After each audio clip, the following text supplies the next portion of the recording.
It all started on a brisk Tuesday morning on Capitol Hill, the kind of morning that feels more like the calm before a storm.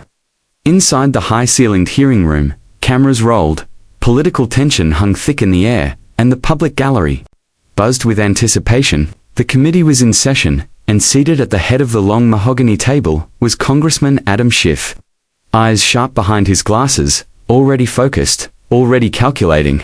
John Kennedy, the ever-outspoken senator from Louisiana, entered the room like a gust of southern wind, unapologetic, unpredictable, and unshakably himself. Dressed in his usual navy suit, with that slight lean of a country lawyer who'd spent a lifetime fighting battles both in courtrooms and in hearts, John wasn't there to cause chaos. He was there to speak a truth he felt had been silenced for too long, but not everyone wanted to hear it. The room tensed the moment Kennedy stepped up to the microphone during a subcommittee discussion on media transparency and censorship. His intention was clear: to call out what he saw as an alarming disregard for differing opinions, a growing intolerance in the political discourse. His words were bold, but not cruel, passionate, but grounded.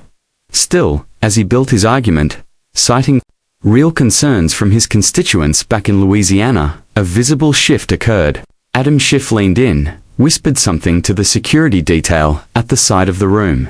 Then, like a moment out of a courtroom drama, the order came.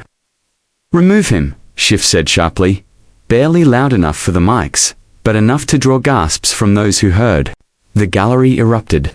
Murmurs shot through the room like lightning. The guards hesitated, unsure. This wasn't just any protester. This was Senator John Kennedy. Kennedy paused as the security team approached, his eyes narrowing, not in anger, but in that quiet, simmering disbelief, the kind that stings deeper than rage. "You're going to throw me out," he said softly, "for speaking the truth." Schiff said nothing. The silence was his answer. And so, with cameras still rolling, and hearts in throats, John stood, but he didn't walk out. He turned.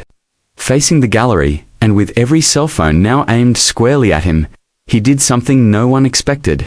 He spoke again, not to Schiff, not to the committee, but to the American people. "I may not be allowed to finish my remarks in this room," he began, his voice steady, "but I will not be silenced. Not here, not in Washington, not in America."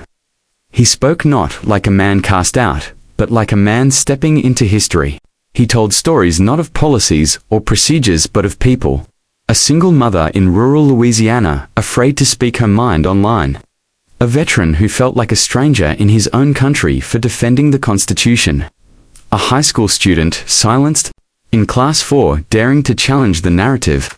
"Disagreement is not disorder," Kennedy said. "Debate is not a crime. And truth, however uncomfortable, is not hate." Security stood frozen.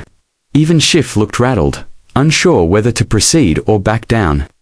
Kennedy had turned a moment of political theater into something raw, real, and undeniable. When he finally walked out on his own terms, the room was no longer tense. It was silent. Outside, the press mobbed him, desperate for quotes, for commentary.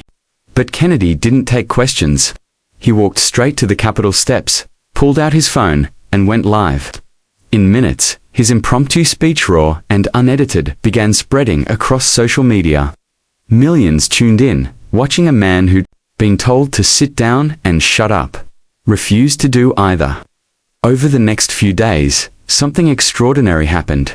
People who didn't always agree with Kennedy, people from across the political spectrums, spoke up in support. Not because of his party, not even because of his message, but because they recognized something deeper: courage. Courage to stand in the face of power and speak when told to be silent. Courage to walk out, not in defeat, but in dignity. And most of all, the courage to remind us that democracy only lives when voices are heard, even the ones that make us uncomfortable. John Kennedy didn't start that day intending to make headlines. He didn't walk into that hearing room seeking a viral moment. But by the end of it, he reminded the nation of something we'd almost forgotten: that truth is not defined by those in power, it's defined by those brave enough to speak it. And sometimes, when the system tries to push you out, The most powerful thing you can do is stand your ground and speak anyway. End with the narrator's voice fading into music. In a time when so many are afraid to speak, one man refused to be silenced. What would you do if they told you to sit down and be quiet? Fade to black. Title card appears. Stand tall, speak loud, be heard. Subscribe for more stories that reveal the truth behind the headlines.